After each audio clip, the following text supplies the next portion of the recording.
इस वीडियो में ना हम प्रोक्रेस्टिनेशन के बारे में बात करने वाले हैं, जो आजकल के समय की एक काफ़ी बड़ी समस्या बन चुकी है, जो आज के यूथ के लिए भी एक काफ़ी बड़ी प्रॉब्लम क्रिएट कर रही है। आल्सो मेरे लिए भी एक काफ़ी बड़ी प्रॉब्लम है। मैं भी कई चीज़ें सोचता रहता हूँ और फिर उन्हें टालता रहता हूँ। प्रोक्रेस्टिनेशन का मतलब होता है मेनली कि तुम किसी भी काम को टालते जा रहे हो।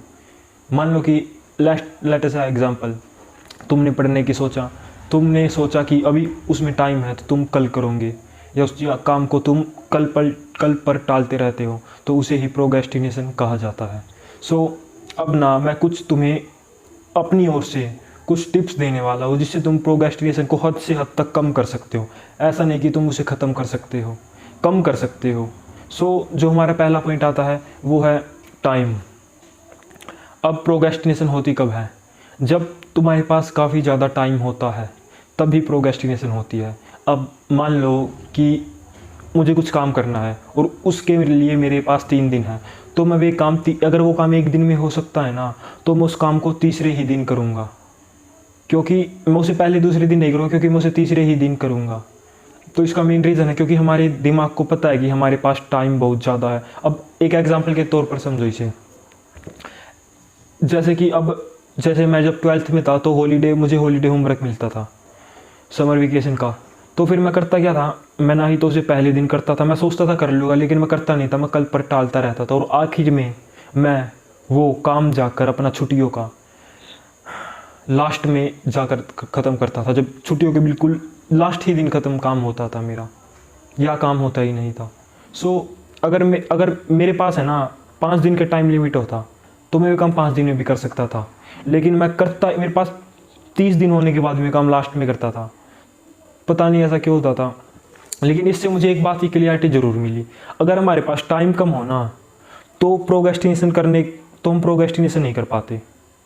और हमारा इसी के साथ जो दूसरा पॉइंट है वो है, इफ़ तुम्हें सोचना है कि तुम ये काम कर क्यों रहे हो, तुम्हें बार बार अपने ना दिमाग में ये फिट करना है कि तुम ये काम कर क्यों रहे हो। मीन्स मैं जस्ट तुम्हें बता रहा हूँ कि तुम सोचो, तुम पढ़ रहे हो, तुम क्यों पढ़ रहे हो? एक वेल्दी जॉब पाने के लिए, एक वाइट कॉलर जॉब पाने के लिए, ताकि तुम अपने पेरेंट्स को एक अच्छा फ्यूचर दे सको, अपने आप को और अपने बच्चे को।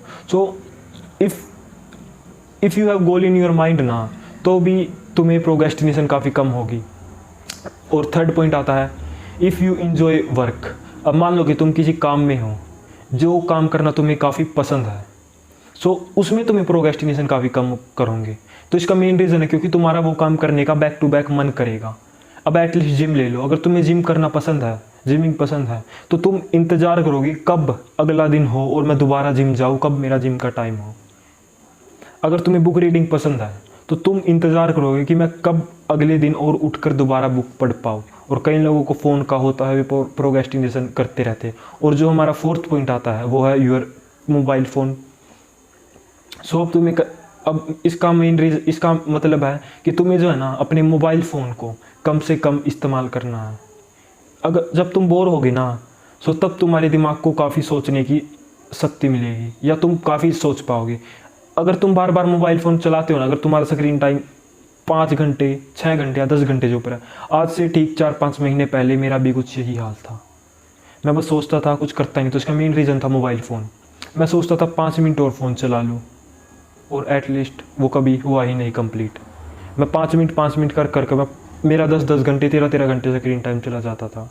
इसका मेन रीज़न था मोबाइल फ़ोन। मेरे केस में मैं तुम्हें बताता हूँ मेरे केस में क्या था। मेरे केस में मेरा मेन रीज़न था मेरा मोबाइल फ़ोन। अगर मेरे पास मोबाइल फ़ोन ना होता तो मैं काम कर लेता था, या अभी भी अगर मेरे पास अब मोबाइल फ़ोन ना हो ना सुबह, तो मैं सब कुछ कर लेता हूँ। लेकिन अगर मेरे पास सुबह मोबाइल फ़ोन हो, अपना मॉर्निंग रूटीन अच्छे से फॉलो करता हूँ। अगर मोबाइल फ़ोन हो तो कुछ भी फॉलो नहीं हो पाता। I don't know why. मैं सुबह उठते ही बिस्तर पे लेटे लेटे फ़ोन चलाने लगता हूँ। शायद आई थिंक फ़िलहाल मैं इतना परफेक्ट नहीं हूँ, लेकिन मे बी फ्यूचर में हो जाऊँ।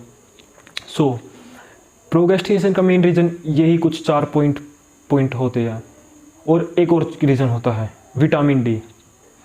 अगर तुम्हारी बॉडी में विटामिन डी कम है ना, तो तुम्हारा टेस्टोस्टेरोन काफ़ी कम मात्रा में बनेगा। और अगर तुम्हारी बॉडी में टेस्टा की कमी है ना, तो तुम डिसिप्लिन रह ही नहीं सकते, या प्रोक्रेस्टिनेशन ही करोगे, तुम काम नहीं कर सकते, क्योंकि तुम्हारा कुछ भी काम करने का मन ही नहीं करेगा। विटामिन डी को पूरा करो और इससे तुम्हारी स्किन ख़राब नहीं होगी, ये मेरी गारंटी है। अगर तुम सुबह की धूप ले रहे हो या फिर शाम को 5 के बाद की धूप ले रहे हो और सुबह 11 से 10 से पहले की, सो तुम्हारी स्किन पे कोई फ़र्क नहीं पड़ने वाला है ज़्यादा। So at least you hope like my video, और वीडियो क्वालिटी को इग्नोर करना क्योंकि फ़िलहाल कुछ ज़्यादा अच्छा सेटअप नहीं है, यही है जो है। आगे जाकर अगर पैसे आते हैं तो कुछ अच्छा कर लेंगे। And thank you for watching my video.